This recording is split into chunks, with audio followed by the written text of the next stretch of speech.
Assalamualaikum warahmatullahi wabarakatuh. Selamat datang di kelas Ibu Hamil. Bertemu lagi dengan saya, Bidan Sutiem, dari UPT Puskesmas Padasuka, Kota Bandung.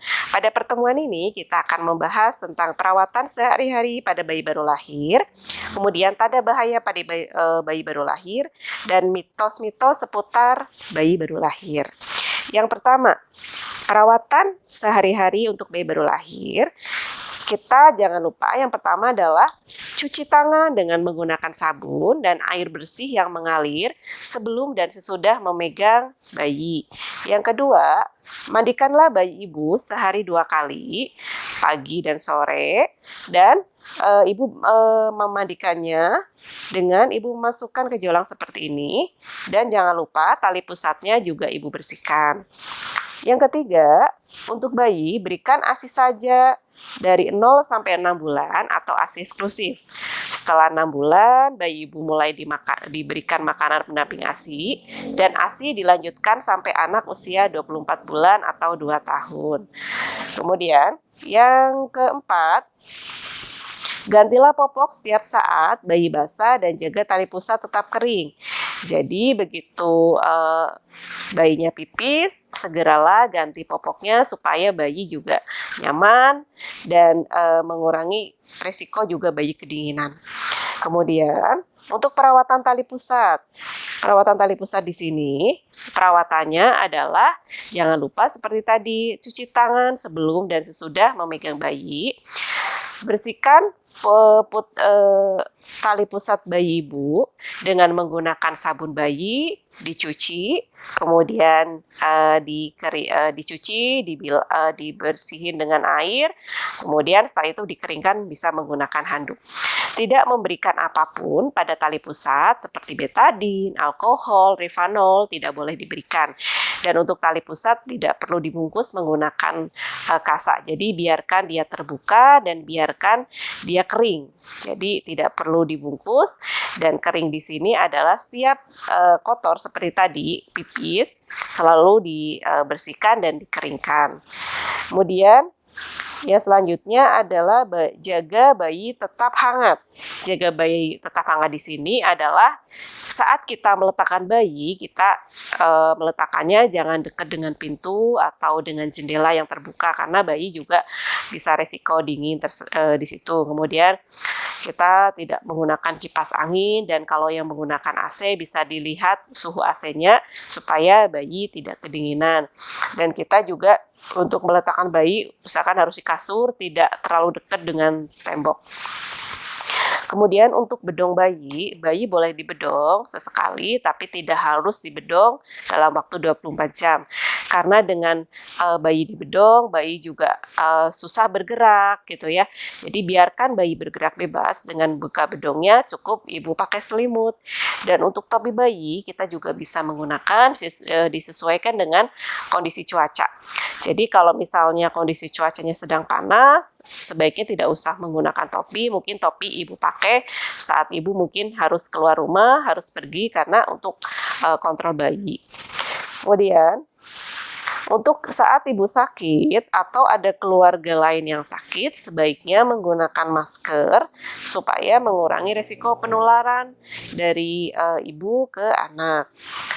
Selanjutnya adalah sejak bayi berikan rangsangan perkembangan bayi. Rangsangan perkembangan ini bisa kita menggunakan mainan atau kita ajak bicara, nanti juga akan merangsang perkembangan bayi. Kemudian hal-hal yang harus kita perhatikan. Jadi saat ada bayi, yang kita perhatikan adalah jauhkan bayi dari asap dapur ataupun asap bakar lainnya. Jadi jangan terlalu dekat. Kemudian jauhkan bayi dari asap rokok. Kemudian kalau ada keluhan bayinya sakit, sebaiknya datanglah ke fasilitas kesehatan dan ibu tidak membeli obat sendiri untuk bayi. Kemudian jika ada keluarga yang sakit, sebaiknya tidak dekat-dekat dengan bayi karena bayi masih rentan, jadi masih risiko tertular apabila ada yang sakit. Kemudian tanda bahaya apa saja sih untuk bayi baru lahir? Yang pertama, bayinya tidak mau menyusu, kemudian bayinya kejang-kejang, bayinya terlihat lemah, bayinya terlihat sesak nafas, kemudian bayinya merintih dan menangis terus-menerus, kemudian tali pusat kemerahan, berbau atau bernanah, atau ada perdarahan dari tali pusat. Kemudian bayinya ada demam, mata bayi bernanah, kemudian diare yang terus-menerus. Tapi saat kita memberikan ASI saja, ibunya tidak perlu khawatir kalau bayi ibu lebih sering BAB-nya. Kadang bisa lebih dari 5 kali sehari nggak masalah selama ibu memberikan ASI saja tanpa memberikan minuman yang lain. Kemudian tanda bayi selanjutnya adalah adanya kuning yang terlihat pada kulit atau mata bayi. Nah, jika ibu ada keluhan tanda bahaya seperti tadi, segeralah datang ke fasilitas kesehatan, didampingi oleh keluarga. Dan untuk tanda bahaya ini, sebaiknya ibu selalu perhatikan dan ibu pantau dalam ibu merawat bayi ibu sehari-hari. Kemudian mitos-mitos apa saja sih yang berhubungan dengan bayi baru lahir? Yang pertama, kalau bayi baru lahir suka diolesin madu gitu atau diolesin madu supaya bibirnya merah gitu ya Bu ya. Padahal untuk bayi baru lahir sampai bayi sampai 1 tahun tidak boleh diberikan madu. Jadi bayi boleh diberikan madu untuk nanti saat usianya lebih dari 1 tahun. Kemudian bayi yang menangis terus berarti dia tidak kenyang, ASI ibunya tidak cukup.